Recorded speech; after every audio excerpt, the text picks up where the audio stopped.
Today is July 13th, 1994. I'm Hana Nakanishi, today's BBC Acta International University.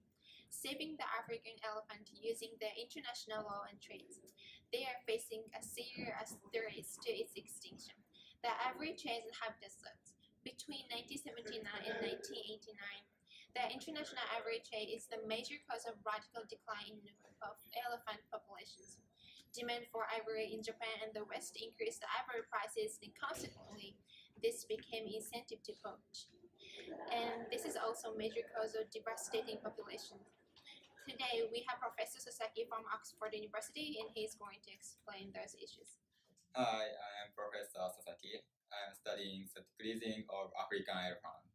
The first, I will explain the problem. The basically ivory trade ban has worked well. The poaching is controllable because the demand of ivory is only a necessary product. If ivory trade is succeeded, enforcement agencies are weak or corrupt. And another problem is the habitat loss, which is a problem for the elephant.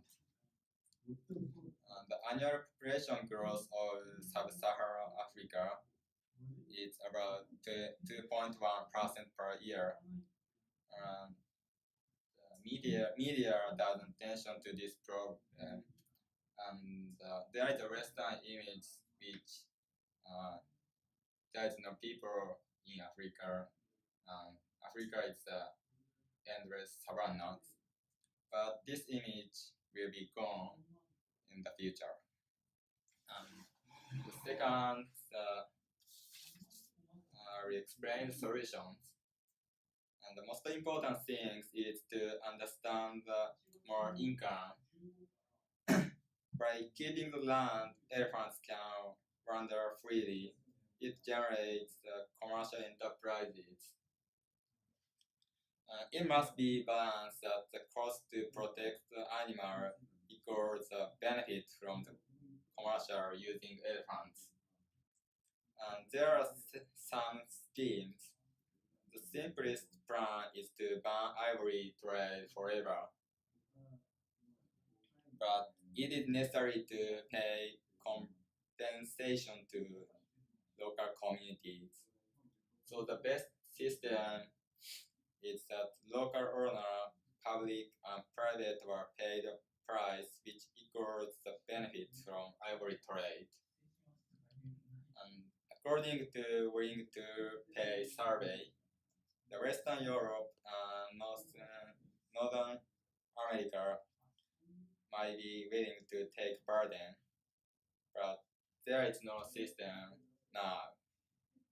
So this is the situation of the decreasing of African elephants. Thank you. In order to stop poaching, the conservation of international trade on engaged species, CITES, placed the elephant on its list of protected animals as the first priority. Also, this bans the ivory trade. Now we have our reporter Miyu in Tanzania, Africa. Hello, I'm Miu and I'm in Tanzania, Africa. As Hannah explained in the studio, I'd like to interview the youth officer who related to CITES. So I will ask you, I am Maria Kitano, so what have you done for protecting the African elephants? We include the elephants to the list of protected animals, and it bans the ivory trade. And this list aims for 3 points. And the first one is to restrict the demands for ivory, and the second one is to reduce poaching elephants, and the last one is the recovery of elephants' population. Okay. As the protection of elephants, the regulating the ivory market is needed. This requires an agreement between exporting countries and importing countries. This scheme allows only approved countries to import and export ivories. If the country initially imports the ivory from disapproved countries, the ivory will be taken and this country will be fined. This system is committed by CITES, and it may be small first, but it could be expanded if it was successful. Okay, thank you, Miss Aya, and we will go back to the studio again. So thank you. Very much. Even though CITES is posed, there are still some problems. Today we also have Professor Tanika from Essex University. Hello, I'm Hinako. I'm researching about the ivory registration. In order to be succeed in carrying out ivory registration that CITES controls, it is necessary to tackle with corruption of officials, ignorance, and indifference regarding ivory. Thanks to Appendix 1 listing for the elephants, countries which support the ivory ban can obtain money for conservation of elephants' environments. On the other hand, the country which resists the ivory ban will lose the venue and they cannot compensate this by incomes from ivory trade. In East Africa, since the Great Park work well, the elephants inside are protected, but those outside of the parks will almost disappear.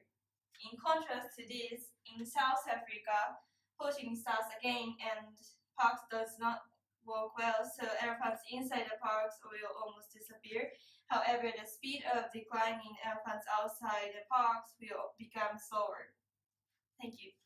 This rapid population decline in elephant is a result of misunderstanding of rational use of international trades and law could have been put.